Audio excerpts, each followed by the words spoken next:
quando facevo io cross non faceva gol, eh?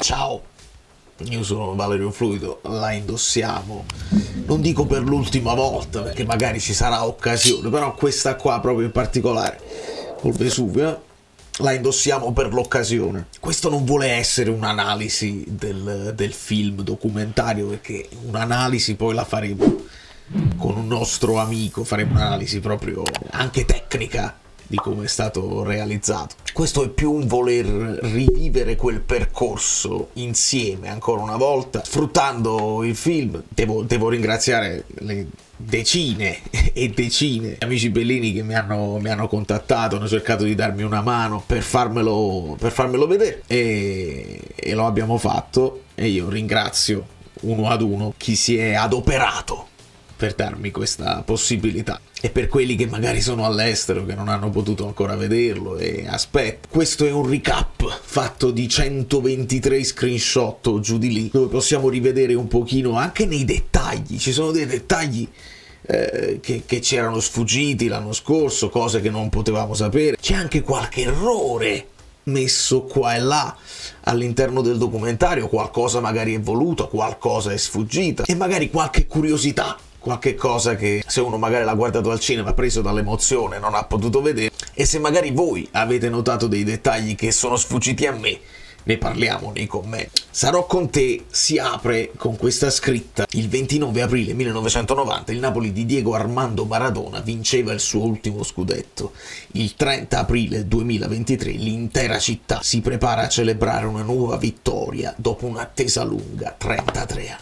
Quindi il docufilm parte da un momento che poi sarà semitragico, perché è il Napoli che, in attesa della partita della Lazio, si prepara e già comincia ad assaporare in casa contro la Salernitana la possibilità della vittoria matematica, cosa che poi ovviamente non avverrà e noi ce lo ricordiamo molto bene. E quindi questo è un modo di iniziare che si concentra su un momento triste, che poi viene rivalutato come estensione del festeggiamento. Però vediamo come già ci si sofferma, perché ci si soffermerà molto sui momenti tristi di una storia fantastica, che però ha dei momenti assolutamente non esaltanti, anzi momenti di rabbia, momenti di delusione, che sono elementi fondamentali per raccontare una storia. Ce l'ha detto il regista, ha detto: se non ci fosse stata quella roba della Champions, ma di che parlavo? Quindi tutta una stagione perfetta non sarebbe stata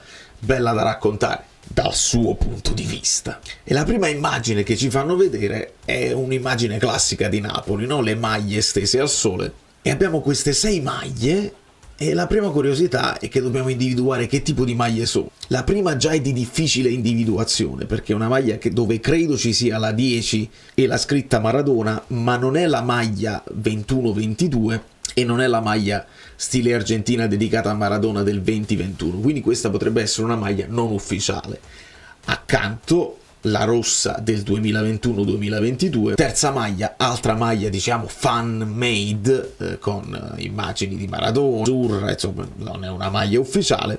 Dopodiché abbiamo la maglia blu con l'effigie di Maradona sull'impronta digitale.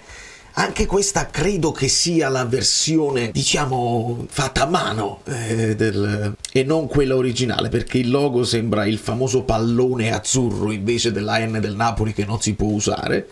Dopodiché accanto abbiamo quella che sembra una maglia in versione burlon, ma è rosa, con la scritta Lete in rosso e MSC sotto, e con queste che sembrano delle ali o dei particolari in azzurro. E Burlon non fece nessuna maglia rosa di quel tipo. L'unica maglia rosa era però con la Lete in bianco, la maglia del portiere. Quindi questa potrebbe essere o un'altra fan made, oppure una maglia che era bianca e poi si è scambiata nella cosa. Però questa dovrebbe essere un'altra così. E poi nel finale un'altra rossa del 2021-2022, quindi una scelta poi di maglie particolari. Cioè le due uniche maglie che sembrano originali, se sono originali, sono le maglie rosse. Insomma, abbiamo il set point. Ricordiamo che è la Lazio a essere seconda, e quindi se non vince a Milano contro l'Inter... Molto bene, vedo un clima sereno, mi fa piacere. Allora,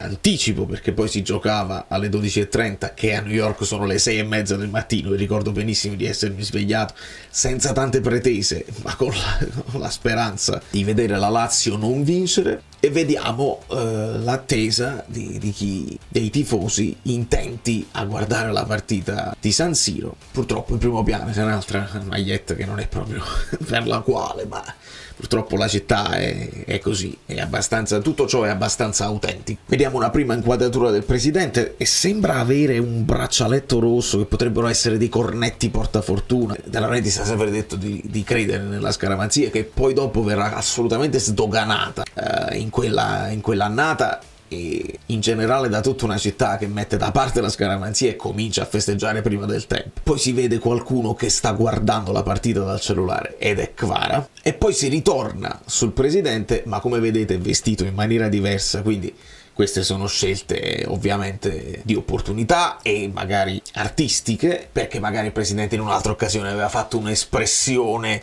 perfetta per il racconto e quindi lo si utilizza. Diamo per buono che questo è il momento in cui stanno tutti osservando la partita della Lazio, e segna Felipe Anderson, e vediamo che accanto al presidente c'è anche il figlio Luigi. Dopodiché si passa al protagonista del racconto, che è Spalletti, che presenta la partita. Siamo in riunione pre-partita e infatti vedete nello specifico la formazione della Salernitana, con Ochoa, Lovato, Ljungberg, eccetera eccetera, e anche la formazione del Napoli, che in quel caso era Meret, Di Lorenzo, Rachmani, Kim, Olivera, Lobotka, Anghissà e Zielinski, Lozano, Osimhen e Kvara. Vedete come noi magari lo chiamiamo Zielu, lo chiamavamo Zielu, e Spalletti lo chiama Zielo. E mentre Spalletti ci dice questa è la partita che racconto ai figli, dove voi potrete dire questo è quello che ha fatto papà e la sua professione, e chiude con un Forza Napoli, in un'altra inquadratura poi dopo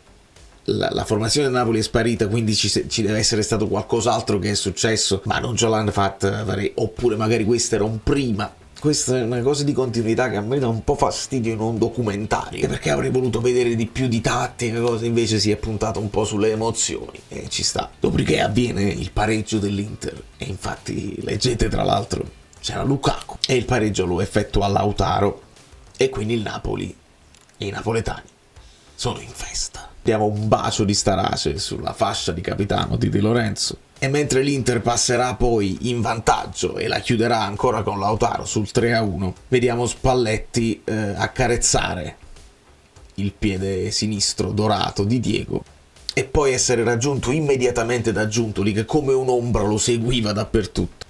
Qua una cosa che notiamo è che l'ambientazione, anche dove è stato messo Diego, è un po' spoglia, è un pochino triste, onestamente.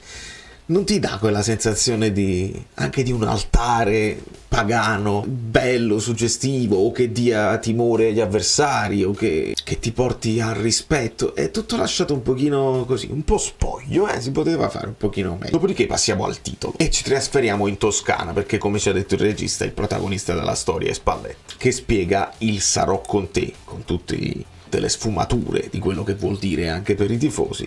Dopodiché si passa a De Laurentiis, che spiega la figura dell'imprenditore. Per fortuna non ha detto la solita frase del prenditore o l'imprenditore, quello che fa imprese, non che prende, ma lo descrive come chi investe il proprio denaro, il proprio amore, la propria intelligenza. Poi c'è anche un momento carino dove De Laurentiis sul campo d'allenamento raggiunge Spalletti e c'è un collaboratore, tenta di dargli la mano, De Laurentiis lo ignora purtroppo, e si vede proprio il momento in cui quello che a prima acchitto mi sembrava Sinatti, ma non lo è, perché si tratta di Gennaro De Luca, dello staff medico, che va proprio per salutarlo e dice non dà la mano e resta un pochino appeso. Dopodiché si passa alla famosissima conferenza stampa del faremo di tutto per riportare a Napoli lo scudetto, la famosa anche lei faccia che fece Spalletti, e la risposta di De Laurentiis che dice: Luciano, ti ho messo in mano la cloche, mo sono problemi tuoi, come se poi tu fai di tutto e vuoi dare un problema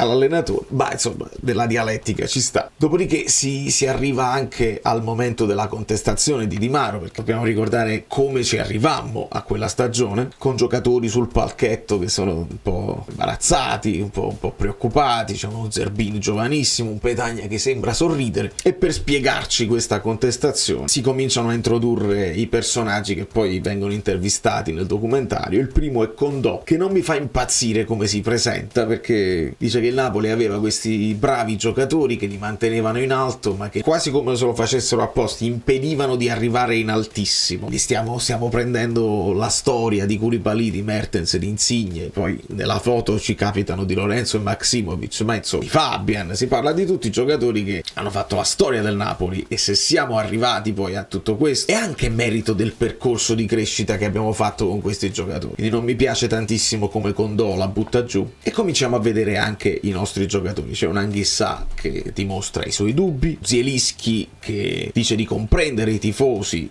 che erano preoccupati per la stagione, e cominciamo a vedere anche due artisti. Uno è Robert Del Naia dei Massive Attack, che ci dice in inglese che da tifoso del Napoli uno è anche abituato a cose che non vanno bene, oppure a giocatori che sono forti e poi li devi lasciare andare. E poi c'è il nostro Geolier, che decide, o gli chiedono insomma di fare tutto il suo intervento, tutti i suoi interventi e tutta l'intervista in napoletano abbastanza stretto, quando sappiamo che Geolier può parlare tranquillamente anche in italiano. Questa cosa non mi ha fatto impazzire, cosa personale, parere personale. Perché ancora ADL ci parla del Covid, e quindi dei milioni che si sono persi, e della missione che ha aggiunto, di quella di tagliare di almeno 70 milioni lo stipendio di tutti, il monte stipendi. E quindi va via Koulibaly, va via Insigne, bisogna sostituirli, e si comincia a presentare il buon Kvara, che ci confida una cosa che vi ho sempre detto, che i ragazzi stanno sempre sul telefonino a leggere i commenti di tutti, quindi noi tifosi abbiamo una responsabilità quando li vogliamo esaltare o quando li vogliamo deprimere.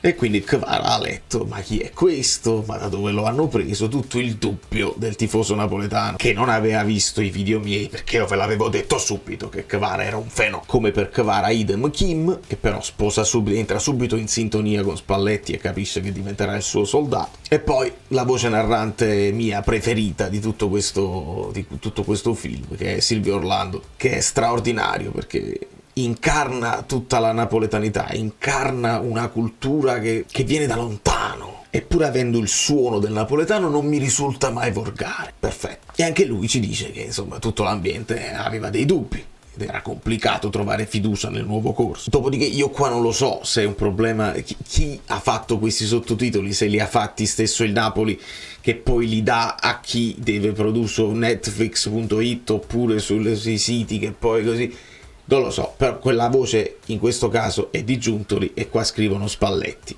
Non penso sia un errore del Napoli onestamente, però segnaliamolo come curiosità, che Giuntoli diceva questi giocatori già li seguivamo da parecchio tempo, e il Di Lorenzo che viene introdotto, che parla del gruppo nuovo che si sta creando. Dopodiché si passa alla prima di campionato, dove tutti avevano questi dubbi, bisognava vedere, e quindi si parte da Verona-Napoli. Non tutte le partite saranno affrontate, sarebbe anche stucchevole fare tutto il recap di tutte le partite di campionato. Ci sono dei momenti più emozionanti o dei momenti cruciali, e uno è sicuramente Verona-Napoli. Il Napoli, ve lo ricorderete, fa faville dopo essere passato in svantaggio, fa 5 gol, segnano un po' tutti e l'entusiasmo comincia a salire con il primo gol di Kvara, e poi si passa a Napoli-Monza perché è come se fosse un secondo esordio, visto che si va in casa e Kvara fa doppietta. Quindi ci ha fatto vedere il gol di testa, ci ha fatto vedere il gol di destro e ci fa vedere anche un gol di sinistra. Come se non bastasse, segna anche chi. E qua è bellissimo Simeone che si rende conto e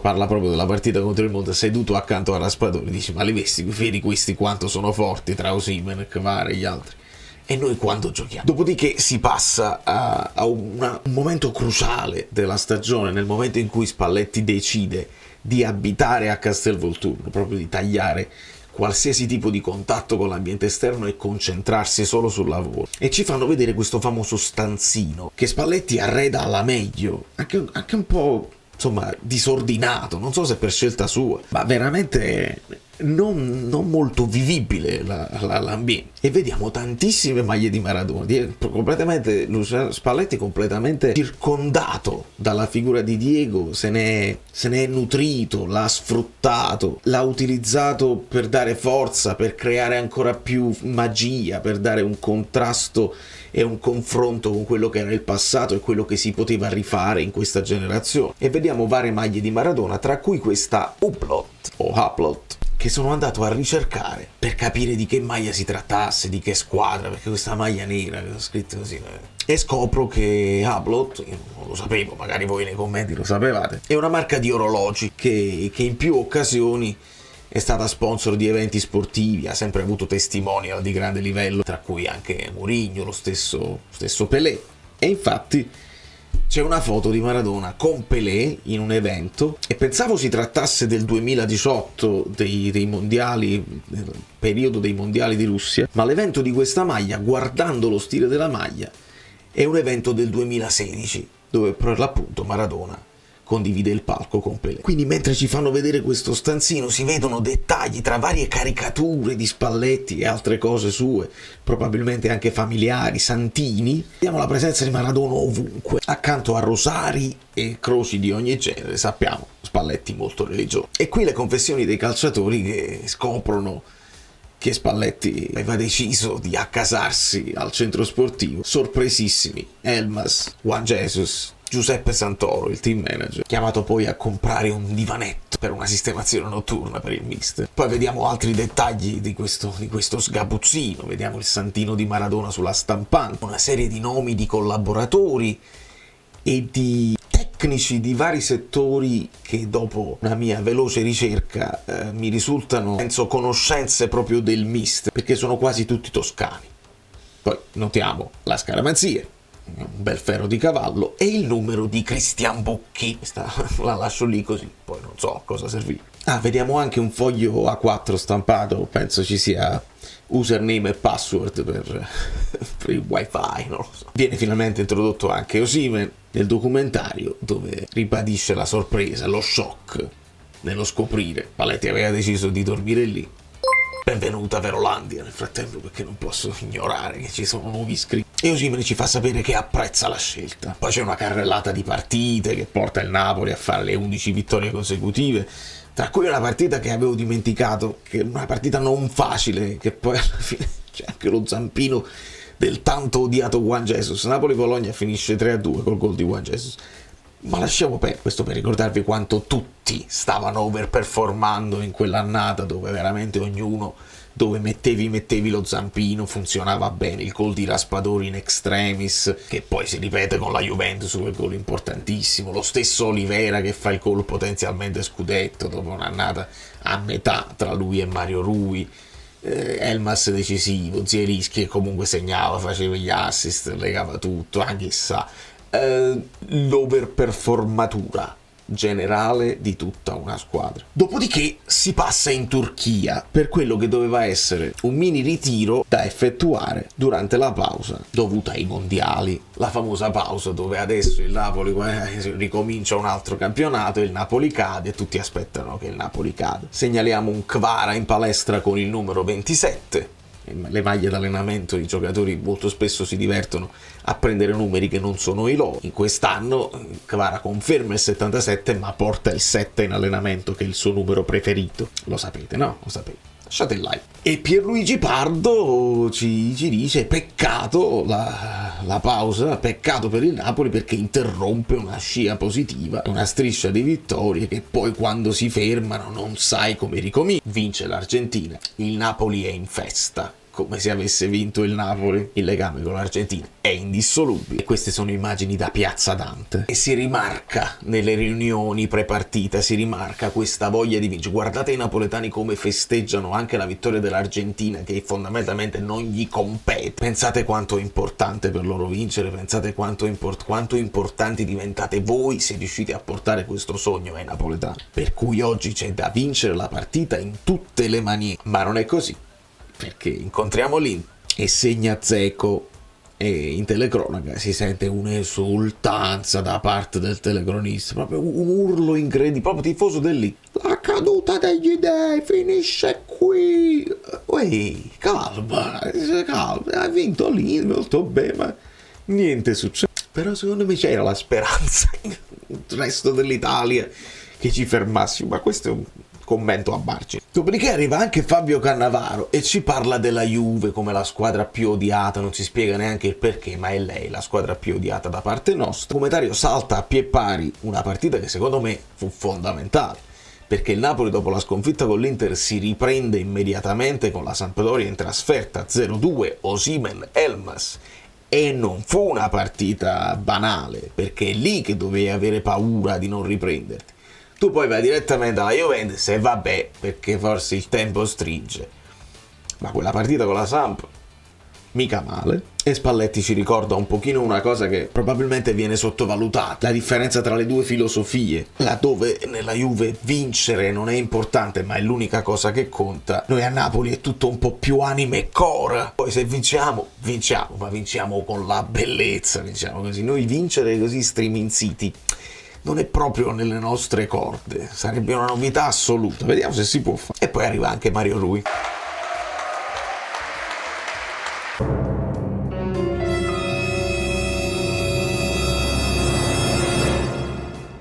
Che spiega come la partita con la Juve non è una partita come le altre. Pochi giorni prima della partita diventa difficile girare per strada, perché tutti ti chiedono: mi raccomando la partita con la Juve, mi raccomando da vincere con la Juve perché è più importante di tutto. E Spalletti comunica a Juan Jesus come a tutta la squadra, Juan Jesus lo comunica a noi. Questa vittoria è fondamentale perché se vinciamo andiamo a più 10 e tutti gli altri muoiono, cioè non solo blocchi una Juve che veniva da 8 vittorie consecutive, ma mandi in depressione tutti gli altri che speravano in una tua caduta, in qualche inciampo in più, e invece no, ti imponi e vinci e ti stagli lì e il vantaggio aumenta. 5-1, più 10 sulla Juve e li blocchi, e più 9 sul Milan. Perché un'altra carrellata di avversari, c'è Mourinho che mezzo sarcasticamente fa i complimenti al Napoli per lo scudetto. Bella qua la scelta stilistica di far vedere subito lo stragol di Osimhen contro la Roma. Poi vediamo il capolavoro di Kvara contro l'Atalanta, con tutti questi avversari intorno e lui che fa quello che vuole. E qui, con Silvio Orlando, spieghiamo come a Napoli improvvisamente si mette da parte la scaramanzia e da marzo si comincia a festeggiare. Appaiono anche Tony Servillo, Maurizio De Giovanni, quindi sale il livello, che spiega un po' che insomma questa è una Napoli un po' più moderna, che non debba essere per forza scaramana, una Napoli più europea, più capitale, ma con una capacità di ridere anche di se stessa, perché questo striscione è fantastico. Si succede Rec Fest, ma se non succede, sai che figura. I campioni diventano anche involontari testimonial delle varie botteghe, dei vari esercizi commerciali tra babà e felle di carne. Dopodiché ci si allarga e si crea questa aspettativa esasperata anche per la Champions, perché il Napoli aveva fatto un girone pazzesco, imponendosi sul Liverpool 4-1, e arriva anche Nicolo Lombardo che ci racconta come le società di betting mettevano il Napoli tra le favorite per la Champions League. E quindi c'è un momento dell'attesa del sorteggio che poi ci porta al momento tragico del documentario e della stagione. Tragico sempre per modo di dire. Li vedete i nostri eroi in attesa del sorteggio. Io mi concentro su un cartellone, un messaggio nascosto, che doveva essere un messaggio per qualcuno, credo per i giocatori. Queste sono le piccole cose dove dovete lasciare il like, perché chi l'aveva ciecato se fossimo stati al cinema, invece guardandolo nel chiuso della stanzetta ore e ore con mia moglie che protesta, dice: ma che stai facendo? Già fu via. Il messaggio dice: pay attention, because it takes years of sacrifice to become champions, personally and for the team. But a few bullshits like yesterday can spoil everything. Al di là del bullshits, stronzate, che non si dice così, che bullshit è una sola, è un messaggio in inglese, quindi che sia chiarissimo per tutta la squadra, che è una squadra internazionale, Anghissà parla solo francese, Osimhen e Kvar parlano solo inglese. Nonostante Spalletti si rivolga in italiano a tutti, questo messaggio chissà dopo quale partita viene. Poi mi viene da immaginare, ditemi voi nei commenti cosa ne pensate, potrebbe arrivare dopo la partita con l'Inter, che prima di allora il Napoli non aveva fatto niente di male, tutto a posto. E quindi per tenere alta la tensione, fate attenzione, ci vogliono anni di sacrifici per diventare campioni individualmente e per la squadra, ma poche stronzate come ieri possono rovinare tutto. Messaggio che chissà a chi si riferisce. E mentre io mi accorgo di questa cosa qui, mi accorgo anche di uno Spalletti quasi semi nascosto che sta filmando la reazione dei ragazzi alla squadra sorteggiata. E qua succede il patatrà, perché i ragazzi volevano il Milan e Di Lorenzo ci confessa che erano contenti del sorteggio perché sulla carta poteva sembrare meno forte rispetto alle altre, il che è comprensibile. Ma vi siete dimenticati il DNA europeo, che significa prima di tutto abitudine a certe partite, proprio in società, non i giocatori, ma in società.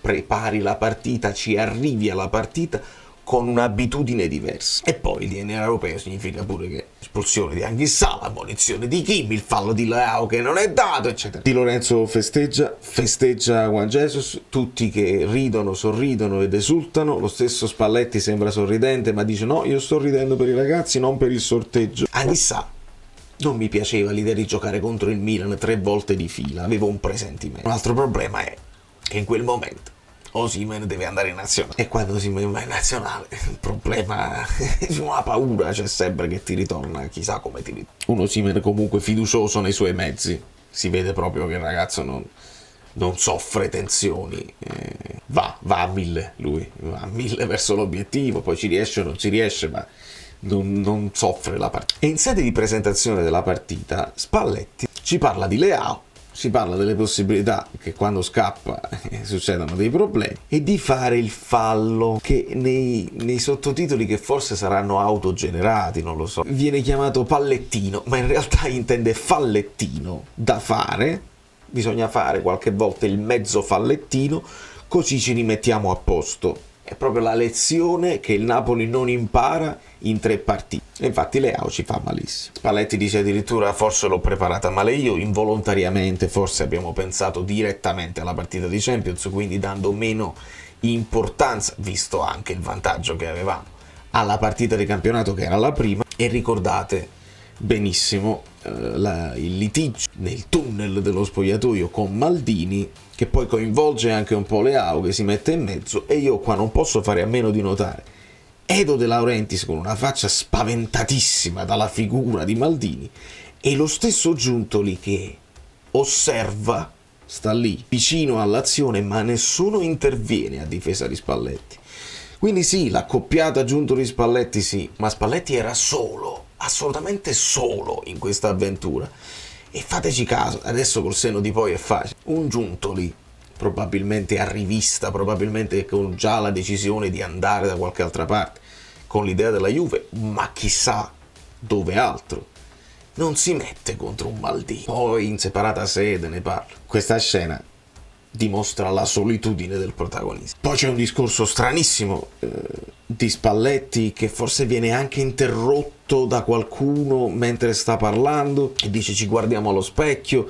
No, non ci guardiamo allo specchio, sì, fuori, e si va fuori. E mi sembra quasi come a dire si va fuori poi dalla Champions se ti guardi allo specchio. Questa cosa me la dovete spiegare voi, proprio non ho capito. E mentre vediamo altri dettagli, che secondo me sono le cose più belle, della formazione del Milan con i possibili sostituti e lo schieramento in campo, Spalletti ci confessa, e questa poi è la differenza tra le squadre abituate a giocare in Champions e noi, non sei abituato e le vivi anche con un po' di malessere. Nonostante ciò ci carichiamo negli spogliatoi. Qui altro errore autogenerato fino a un certo punto il sottotitolo, perché tra parentesi Spalletti è AI che cerca di riconoscere la voce di Spalletti, la voce è di Di Lorenzo che dice facce di cazzo sempre, mentre Spalletti era in questo angolino abbracciando Zerbin e Oliveira. Queste tra le cose. Chi siamo? Siamo il Napoli, andiamo a lottare. Arriva anche Lozano che confessa, credevamo che eravamo veramente davvero più forti di loro. Meret, protagonista poi di quella partita, che para il primo rigore a Giroud, quindi lasciando tutto aperto. Poi non lo voglio nemmeno commentare. Questa immagine che parla da sola è stata poi ritwittata dalla Champions League, poi cancellato perché si sono resi conto che come si fa col VAR a non dare questo rigore non si può spiegare. Rigore che poi ci verrà anche dato e che Kvara sbaglierà. E ricordo benissimo queste immagini tremende di Tomori che gli urla in faccia, il più giovane della cucciolata che viene preso di mira da tutti perché è talentuoso e se non lo prendi di mira è capace che ti ribalta la partita, e invece la paura genera queste urla di Tomori. Poi così me lo farà anche il gol dell'1-1, ma era troppo tardi e usciamo. E qui a 1 ora e 3 minuti di film succede una cosa di consecuzio che viene giustificata probabilmente dalle esigenze di racconto, però c'è Spalletti che in conferenza, e questa è la conferenza post partita, dice loro stasera hanno fatto una grandissima partita. Mentre dice partita, l'immagine si trasferisce su un De Laurentiis che ascolta la conferenza di Spalletti, che dice e continua a dire partita, e poi i sottotitoli dicono perché possono andare a Sampdoria. Ora, al di là del fatto che non si può andare a Sampdoria, al massimo si può andare a Genova, dovete notare la prima cosa che la conferenza di Spalletti, mentre lo guarda De Laurentiis, in questo caso non è la stessa conferenza di Champions, perché vedete dietro gli sponsor sono diversi. E in questa conferenza, che è di campionato, probabilmente, Spalletti non dice possono andare a Sampdoria, ma dice sei a campo aperto e ti possono andare a far gol. Dopodiché dice e può succedere, mentre il sottotitolo dice e non succede niente. Ora, capisco l'esigenza di attaccare le due cose perché si voleva far passare il messaggio che De Laurentiis era molto amareggiato dopo la sconfitta di Champions. Però non fate dire a Spalletti cose che non ha mai detto, perché stava aprendo dicendo hanno fatto una grandissima partita, dopodiché continua la frase sei a campo aperto e possono andare a fare gol, non a Sampdoria, e poi dice può succedere, non dice non succede niente. Sono due cose molto diverse. Si ritorna quindi al campionato e Raspadori ci dice questa sconfitta ci aveva dato più cattiveria per andare a prendere quello che c'era rimasto, chiudere il discorso. E qui si va alla bellissima partita di Torino con la Juve, e qua vediamo una serie di dettagli. Vediamo un piede che non so di chi è, uno dei motti di Spalletti, il divertimento, la fatica, la perdita e riconquista della palla. Qua cioè, tu tieni questo poster che ti serve per i ragazzi così, perché è strappato? Perché nessuno lo sostituisce con un altro poster? Perché è tutto così? Perché c'è una bicicletta dietro lo schermo? Perché Caccioli sta lì in una scrivania che... Le strutture. Altro sottotitolo che è andato volando dice che vincere non è facile e non è sconsolabile, in realtà intende scontato. Insomma, siamo a Juve-Napoli e si vede questa carrellata nella sede ovviamente della Juve, quindi c'è una serie sconfinata di scudetti, di coppe che hanno visto, eccetera eccetera. Vediamo in questo angolo la formazione della Juve. La particolarità è che il 3-5-2 o il 3-5-1-1 di Allegri porta un Kostic molto più avanti di Quadrato, perché Kostic proprio ala per i cross, quindi proprio come a dire state attenti poi alle ripartenze, con Sule dietro Milik, è bello ricordare, Giuntoli che segue a ruota nei corridoi che poi diventeranno casa sua. E quella partita ce la ricordiamo bene, molto nervosa, ci fanno vedere Gatti che, ricordate, no? Il pugno volontario con subito dopo, scusa ma mica ti sei fatto male, così, una roba proprio da psicopatico del calcio. Ricorderete il gol di Di Maria, poi annullato dal VAR per fallo di Milik su Lobotka, come un pugile che ogni tanto prende qualche cazzotto. Sei rimasto in piedi, esce Kvar.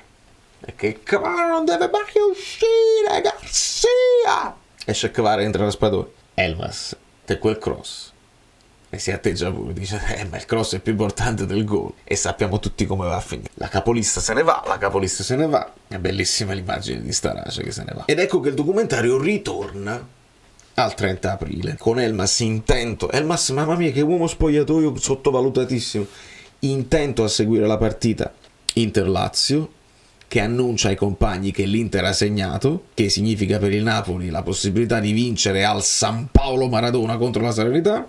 Qui un altro particolare dettaglio dello spogliatoio, c'è questo respect con una serie di 4 figure. Una è sicuramente un arbitro, non so se le altre figure sono altri arbitri, ma ricordiamo che Spalletti ci disse io ho detto ai miei giocatori che devono rispettare gli arbitri, evidentemente devono rispettare anche i guardalinee, gli assistenti, e mi interessa sapere se riuscite a individuare chi sono gli altri, è importante. Riappare ADL, soddisfatto e probabilmente convinto di poter gioire allo stadio insieme ai tifosi, e qua Spalletti ci fa capire cosa è successo poi l'anno successivo, e cioè che ognuno ha pensato ai fatti propri, perché l'anno successivo, senza Spalletti martellante, questo è successo con Garcia, con Mazzarri, con Calzone. Ognuno ha pensato ai cazzi suoi. E Spalletti dice: fate un dribbling in più, ma per mettere la palla migliore per il tuo compagno. Dopodiché allo stadio si vedono un po' di VIP. Clementino accanto a Jolier, vediamo alle loro spalle Micheli, accanto c'è anche Lombardo, altri personaggi che non conosco. Vediamo Mister Paolo Sorrentino, bellissima questa prima inquadratura dove lui sta tra la folla, così è più tifoso degli altri e non sembra nemmeno VIP come sono sembrati i rapper di prima. E poi questo passaggio, anche bello artistico, dalla tribuna VIP, quelli delle persone importanti, con una vista privilegiata, ai bassi napoletani, dove si fa quel che si può, e dai colori che vediamo e anche dal vestiario non sono tutti napoletani, ma tutti sono uniti per la curiosità di questo evento, e si cerca di sbirciare in una casa di qualcuno dove un piccolo televisore porta la partita e si fa quel che si può. Segna Olivera, Osimhen va a prendere subito la palla dalla porta come se ne volesse fare subito un altro, ma in realtà con tutta la rabbia che c'è dentro la prende, fa un rinvio, la lancia lontano e subito abbraccia Demme che le è andato incontro.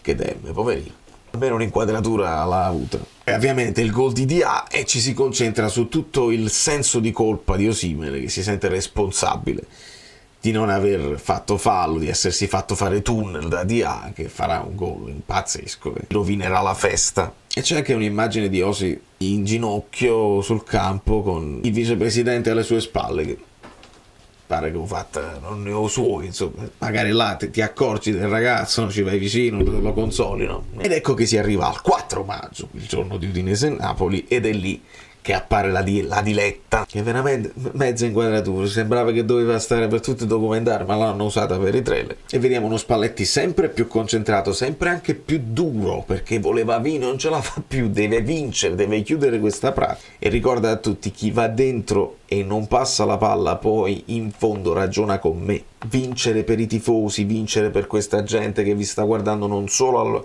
allo stadio al Friuli, vi stanno guardando anche allo stadio Maradona, vi stanno guardando in tutto il mondo.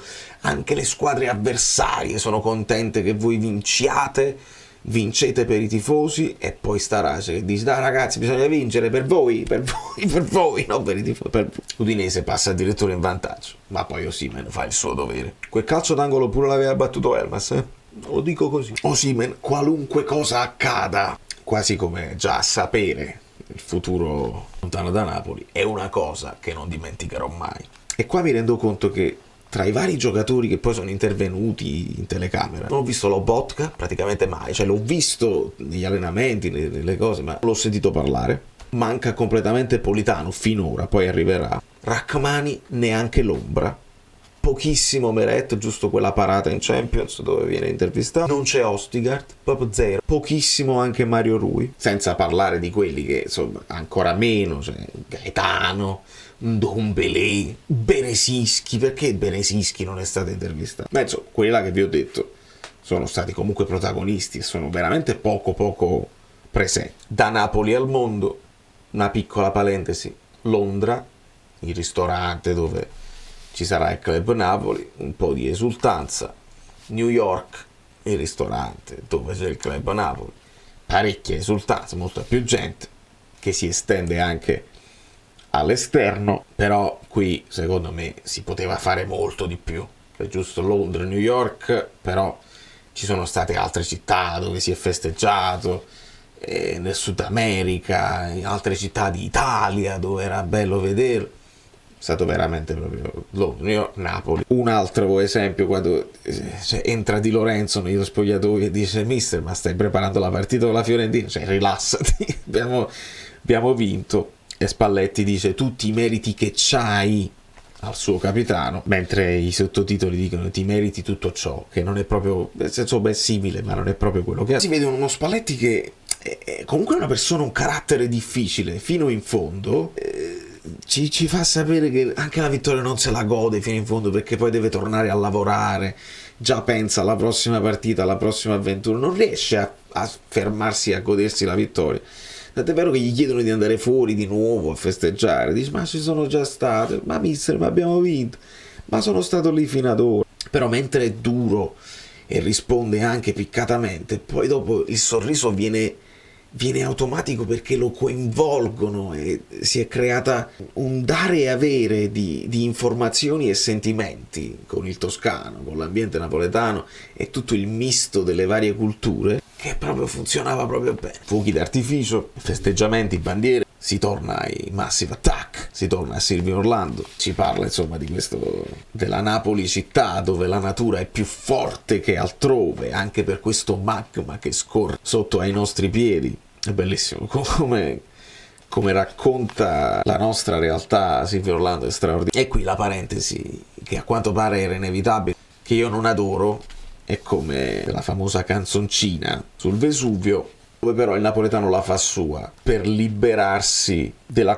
connotazione negativa della stessa, che se te lo dice un altro augurandoti il peggio non c'è goliardia che tenga. Se lo fa il napoletano stesso se ne appropria, un po' come fanno gli americani di colore quando utilizzano la N word, se ne appropriano e la utilizzano a loro piacimento. Silvio Orlando ci dice un paradiso abitato da diavoli, non c'è espressione migliore per Napoli, citando Benedetto Croce. E con le parole di Tony Servillo che spiega la fatalità di questo popolo e di questa città, una bellissima immagine di una danza assolutamente spontanea tra due ragazzi. Veramente questa sembra uscita proprio da un film di Paolo Sorrentino. Si chiude con la perla di Di Lorenzo contro l'Inter. Sembra nulla, ma dovevamo batterli per batterle tutte almeno una volta. La perla di Simeone contro la Sampdoria, un gol bellissimo. Ed ecco che arriva Politano, ce lo stavamo aspettando, sulla traversa. Poi Anghissà, poi Kvara, poi Osi, che raccontano insomma quanto sia bello e quanto sia pazzesco vincere a Napoli. E il tutto si chiude con Spalletti che dice che forse non si sente nemmeno all'altezza di tanto affetto. Dice. Si va ai titoli di coda, l'amichevole partecipazione di, e ci sono tutti quelli che hanno partecipato in ordine di apparizione. Altra curiosità che mi è capitata di vedere, un ringraziamento particolare a. Ci sono una serie di nomi, tra i quali spicca, per me almeno, il nome di Insigne, Lorenzo Insigne, un ringraziamento particolare a lui, e un ringraziamento anche ad Amir Rachmani. Capisco se mettono il ringraziamento perché poi non compare proprio nel documentario, proprio zero, e lo ringraziano. Non l'ho capito. Se qualcuno lo sa me lo dice nei commenti. E questo è quanto, ragazzi miei, ragazze mie. Io non so se ci sono stati dei momenti in cui rivivere la stagione ti fa piacere, ti fa emozionare di nuovo, dei momenti in cui ti viene anche un po' di rabbia perché la mente passa subito a quello che non sei riuscito a replicare l'anno successivo. C'è un po' di speranza che si possa rifare qualcosa del genere in futuro, perché è capitato, tutti gli astri si sono allineati, come dice Silvio Orlando, però può capitare di nuovo di fare una bellissima stagione. Però ditemi voi come l'avete visto, come ve la sentite, perché qualcuno tra gli amici bellini già mi ha detto a me mi ha emozionato e qualcun altro ha detto a me mi ha fatti ancora più un freddo. Per me il prodotto in generale onestamente è così. Da New York, Valerio Fluido è tutto, vi abbraccio, vi bacio e ringrazio tantissimo tutti gli amici che si sono messi all'opera per farmelo vedere. Non è stato facile, ma ce l'abbiamo fatta. Se state all'estero, in bocca al lupo, in qualche modo si fa. Se state in Italia, siete i tifosi di Serie A, quindi tutte le iniziative del Napoli in Italia si possono fare. All'estero ci arrangiamo.